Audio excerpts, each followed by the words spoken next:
What's going on, guys? Justin Fuller, ex-Honda salesman, tech lover. Today, your host, and today we're going to be reviewing the 2025 Honda Pilot EXL, what I am sitting in right now. So we're going to go over how this car stacks up against other makes and models out in the world, and then is it different from a 2024? So start the timer and let's go! All right, guys, so with the front of this car, you have a V6 engine putting out 285 horsepower. So I want to throw something up on screen so you can see how does the 285 horsepower stack up against other makes and models out in the world. While that's up, I'll just remind you two things. One, doesn't matter which trim you pick, they all come with the same engine and transmission.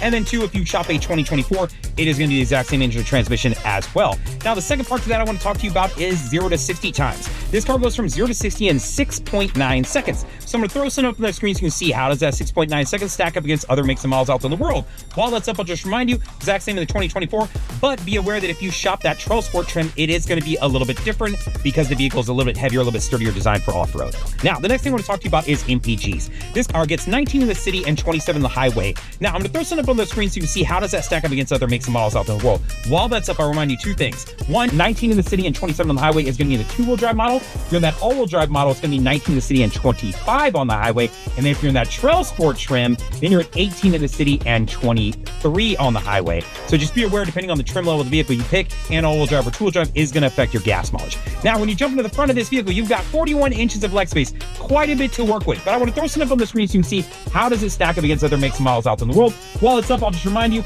I'm a 6 foot, 250 pound guy. I fit this car nice, got a nice big center stack here that I can lean up on. You should be pretty spaced out and be able to stretch out your legs if you need to. Now, when you jump into the second row of this vehicle, you get 40.8 inches of leg space. So I'm gonna throw something on the screen so you can see how that stacks up against other makes and models out in the world. While it's up, I'll just remind you, with the seat pressed all the way back, I had tons of space. Even with it pressed up a good amount, I still had a good amount of space to work with. And then a reminder, you can get this in a full bench and remove this center section and make it into two captain's chairs, or you can buy it strictly with two captain's chairs. So kind of nice to know that when it comes to second row.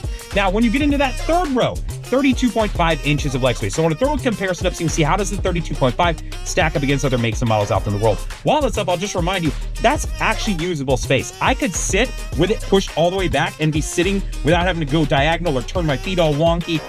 As an adult, I can fit back there. You can't always say that about a lot of the vehicles out there. All right, so now let's talk about cargo space. So when you have all of the seats flipped up, right, even the third row flipped up, behind that, you've got 18.6 cubic feet of cargo space to work with. So I'm gonna throw something up on the screen so you can see how does the 18.6 cubic feet stack up against other makes and models out in the world. A reminder, depending on the trim level, it may be a little bit deeper as far as that cargo space back there because you can store this centerpiece in that very back area, which I showed earlier in the video. Now, when you fold the third row down, from the second row back, you've got 48 cubic feet of cargo space back there. So I'm gonna throw something up on the screen so you can see how that 48 cubic feet stacks up against other makes and models out in the world. While it's up, I'll just remind you, if you're in a 2024, it's the exact same. And I do like that it's really flat back there. So if you want to camp in your car, this is actually very usable space. Or if you need cargo space that's not gonna have things shifting all around, kind of nice to know.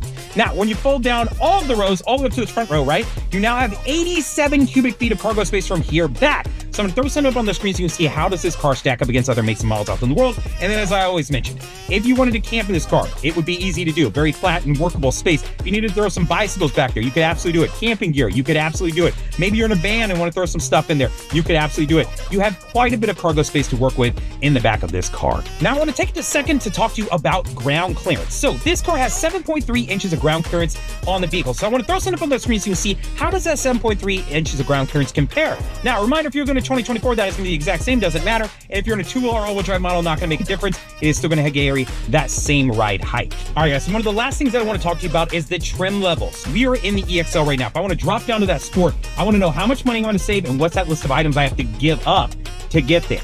Now, after we've done that, there's two comparisons I want to do past this, and that's one, if I'm going from the EXL, I'm going to skip the Trail Sport for now, right? I want to go from EXL to Touring, right? I think it's a smaller price jump. How much extra money is it going to cost me? What is that list of items that I'm going to gain by doing so, right?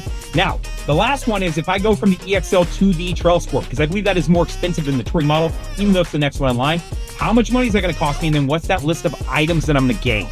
So while that's up on the screen, I'll just remind you, Trail Sport's more of a, it's got trail cams on it and heavier suspension and things like that. It's really advertised to be an off-road vehicle that you take and go do whatever it is that you want to do, right? I think most people are probably just mall crawling in them, but that's no big deal. Nonetheless, know that it's out there and it's an option available to you. So hopefully all those comparisons helped you out. I have a couple favors to ask. One, I hope you press the like button because you like the way I present the content. Two, I hope you leave a comment. If you got a question, a comment, a concern, or you just like the way I'm doing things, please leave a comment. Make me feel good. And others like to know if there is a question that we can all help answer. Three, I hope you subscribe to the channel so when I produce videos like this, you will receive them. And then four, I hope you share the video, man. If you got some friends shopping for SUVs, specifically looking at Hondas, hopefully you'll share this content because it helps them out to make a better decision. Other than that, like, comment, subscribe, all the things. Later, guys!